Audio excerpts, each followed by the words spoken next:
protect your patches. The last thing you want to do after purchasing your patch is to damage it.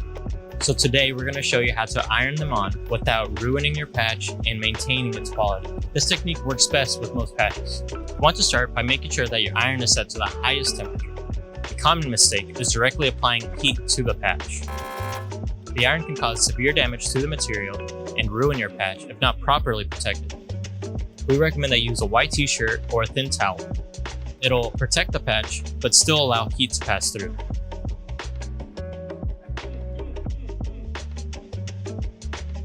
Plus, a bonus tip, if you iron your patch from the inside, it'll help the adhesive stick better. It's honestly a very simple hack that'll save you time, money, and of course your patches. And if you need more instructions on how to iron on a patch, go watch our other video. We have a full in-depth tutorial on how to do so. If you liked this video, don't forget to like, comment, and share.